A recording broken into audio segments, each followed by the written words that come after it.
ማርች 4 ከገባ በኋላ ማለትም ከትናንት ማታ ጀምሮ እስከ ዛሬ ጧት ድረስ የተከሰቱ ወሳኝ ዜናዎችን ልንገራችሁ። የአሜሪካ ሚሊተሪ እንዳሳወቀው ከሆነ ቴህራን ላይ እስራኤልና አሜሪካ በጋራ ሆነው የኤር ስትራይክ ፈጽመዋል። እንግዲህ እስካሁን ድረስ ጦርነቱ ከጀመረ እስካሁን ድረስ አጠቃላይ ከ2000 በላይ የሆኑ ታርጌቶች ተመተዋል። እነዚህ ደግሞ አብዛኞቹ ኤር ዲፌንስ ሲስተሞች፣ የኒውክሌር ሳይቶች እንዲሁም ደግሞ የሚሊተሪ ኮማንድ ሴንተሮች ናቸው። ቴህራንም ለዚህ አጸፋ እንዲሆን እስራኤል ላይ ስፔሻሊ ደግሞ ቴልአቪቭ ላይ የተለያዩ ባሊስቲክ ሚሳይሎችን ያስወነጨፈች ሲሆን አይዲኤፍ ሰክሰስፉሊ ኢንተርሴፕት አድርጌያለሁ ብሏል። ነገር ግን ያው የተለያዩ መረጃዎች ከዚህ በኋላ ይወጣሉ ተብሎ ይታሰባል። ዶናልድ ትራምፕም ከዚህ በኋላ ከቴህራን ጋር ምንም አይነት ዲፕሎማቲክ ኔጎሽሽን የሚባል ነገር የለም፣ ጊዜው አብቅቷል ብሏል።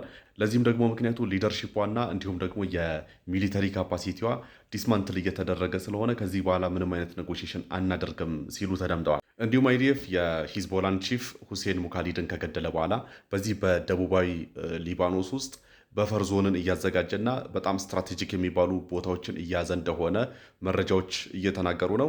ይህም የሆነበት ምክንያት ደግሞ እስራኤል ግራውንድ ፎርስ የማስገባት እቅድ አላት ወደዚህ አካባቢ እና ይሄን ለማድረግ ግዴታ አንደኛ ሲቪሊያኖችን ከዛ ከጦርነት አካባቢ ለማራቅና ክሊር የሆነ የጦርነት ኤሪያ ለመፍጠር ከዛ ደግሞ ሲቀጥል የተለያዩ የጦር መሳሪያዎችንም ሆነ እንዲሁም ደግሞ የግራውንድ ፎርሱን ለማስጠጋት እንዲያመቸው ነው የሚሉ መረጃዎች አሉ። ከዚህ ጋር ተያይዞ አይዲኤፍ እስካሁን ድረስ እንግዲህ ካደረገው በተጨማሪ 16 ተጨማሪ መንደሮች ውስጥ የሚኖሩ ዜጎች ከዛ አካባቢ እንዲርቁ እያሳሰበ ነው። ምክንያቱም የበፈር ዞኑን ኤሪያ ከፍ ለማድረግ እና ተጨማሪ የሚሊተሪ አሴትም ሆነ የግራውንድ ፎርስ ወደዛ ለማስጠጋት ከትናንት በፊት እንግዲህ ኢራን በኩዌት ውስጥና እንዲሁም ደግሞ በሳውዲ አረቢያ ውስጥ የሚገኙትን የዩናይትድ ስቴትስ ኤምባሲዎች እንዳጠቃች በድሮንና በሚሳኤል እንደመታች መረጃ ተናግሬያችሁ ነበረ።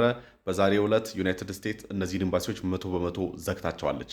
ሌላው ኢራን አሁን ላይ እየከፈተች ያለችው ጦርነት ምን ላይ ነው ካላችሁ የኢነርጂ ሴክተሩ ላይ ነው። የዓለምን ኢነርጂ የሚያናጉ የኢነርጂ ሴክተሮች ላይ ጥቃት እየፈጸመች ነው። ከነዚህ መካከል ለምሳሌ በኦማን፣ በኳታር እንዲሁም ደግሞ በዩናይትድ አረብ ኤሚሬት የሚገኙ የተለያዩ የኢነርጂ ማምረቻ ፋሲሊቲዎች ላይ ከባድ የሚባሉ ጥቃቶችን እየፈጸመች እና ሞር ታርጌቱ አሁን ወደዛ እየሄደ ነው። ስለዚህ የእነዚህን የኢነርጂ ማምረቻ ሳይቶች መመታትና እንዲሁም ደግሞ የሆርሙዝ ሰርጥ መዘጋትን ተከትሎ የዓለም የነዳጅ ገበያ አሁን ላይ አንድ በርሜል ነዳጅ $83 ደርሷል።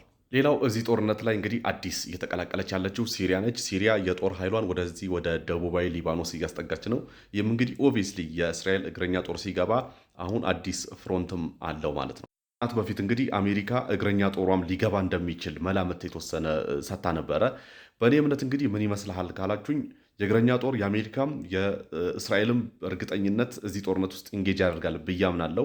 እንዲሁም እስራኤልም ሆነች እንዲሁም ደግሞ አሜሪካ ይሄ ጦርነት ከ4 ሳምንት ወይም ደግሞ ከ1 ወር እንደማያልፍ እየተናገሩ ነው። ነገር ግን እንደዛ ሊሆን እንደማይችል እና ከዛ በጣም የተራዘመ ጊዜ ሊሄድ እንደሚችል በሌላ ቪዲዮ እሰራላችኋለሁ።